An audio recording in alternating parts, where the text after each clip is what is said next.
নমস্কার, শুরু করছি আজকের আলোচনা। মর্মান্তিক বেদনা নিয়ে দক্ষিণেশ্বর থেকে সেদিন বিদায় নিয়েছিলেন সারদা মা। শ্রী রামকৃষ্ণ বিভাসিতা মা সারদা। ঘটনা প্রবাহে সহজ বিভাষণ।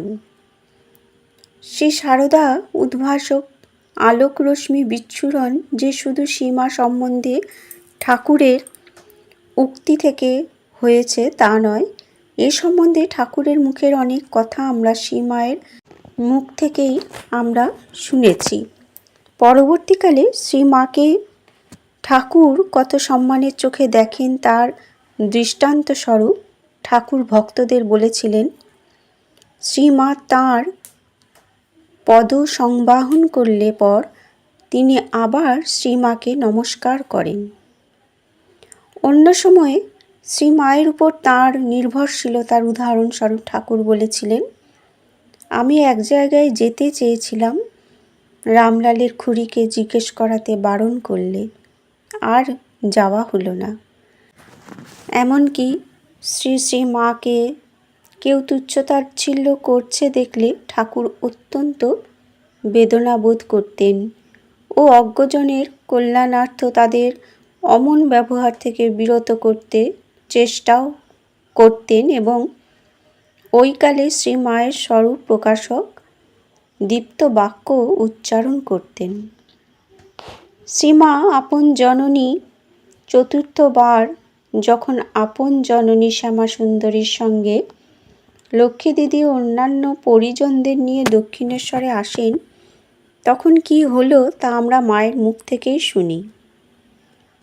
যেতেই হৃদয় কি ভেবে বলতে থাকে, কেন এসেছো, কি জন্য এসেছো, এখানে কি, এসব বলে তাদের অশ্রদ্ধা করে।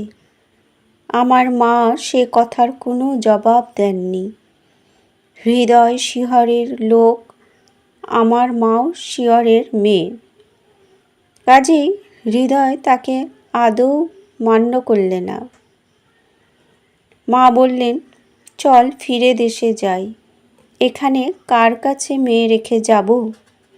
ঠাকুর হৃদয়ের ভয়ে আগাগোড়া কিছুই বলেননি। আমরা সকলে সেই দিনই চলে এলুম।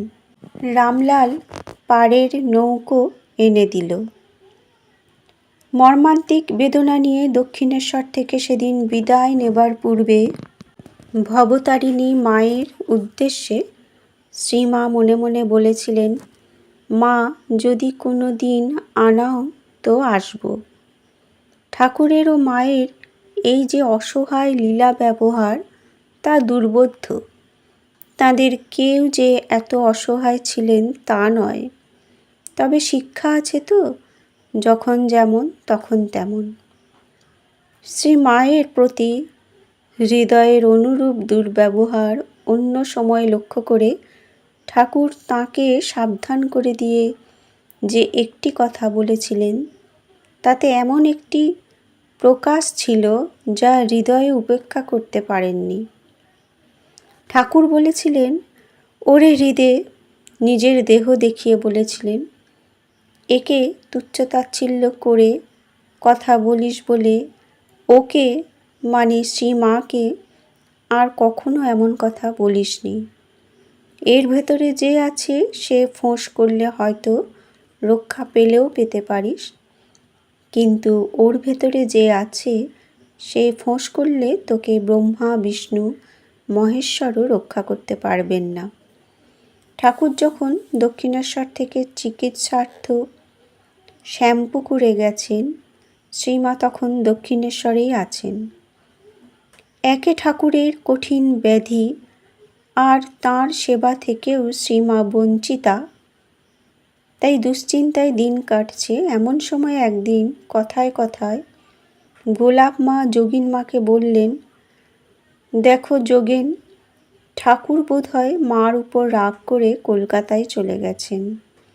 যোগিন মার মুখে ওই কথা শুনে শ্রীমা গাড়ি করে ঠাকুরের কাছে গিয়ে কেঁদে বললেন, তুমি নাকি আমার উপর রাগ করে চলে এসেছো। ঠাকুর বললেন, না, কে তোমায় এ কথা বলেছে? মা বললেন, গোলাপ বলেছে। তখন ঠাকুর রেগে গিয়ে বললেন, হ্যাঁ, সে এমন কথা বলে তোমায় কাঁদিয়েছে? সে জানে না তুমি কে। গোলাপ কোথায়? আসুক না। পরে গোলাপ মা তাঁর কাছে আসা মাত্র ঠাকুর তাঁকে তীব্র ভর্ৎসনা করে বললেন, তুমি কি কথা বলে ওকে কাঁদিয়েছ? জানো না ও কে? এক্ষুনি গিয়ে তাঁর কাছে ক্ষমা চাও গে। গোলাপ মা তক্ষুনি হেঁটে দক্ষিণেশ্বরে মায়ের নিকট উপস্থিত হয়ে কেঁদে কেঁদে বললেন, মা, ঠাকুর আমার উপর ভয়ানক রাগ করেছেন। আমি না বুঝতে পেরে অমন কথা বলে ফেলেছি। মা কোনো কথা না বলে শুধু ও গোলাপ বলে তাঁর পিঠে 3টি হাসি মিঠে চাপড় দিতেই গোলাপ মার সব দুঃখ কোথায় যেন চলে গেল। মন শান্ত হলো।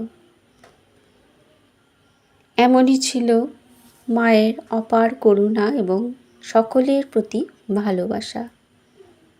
বন্ধুরা, আজকের আলোচনা এ পর্যন্তই। ধন্যবাদ।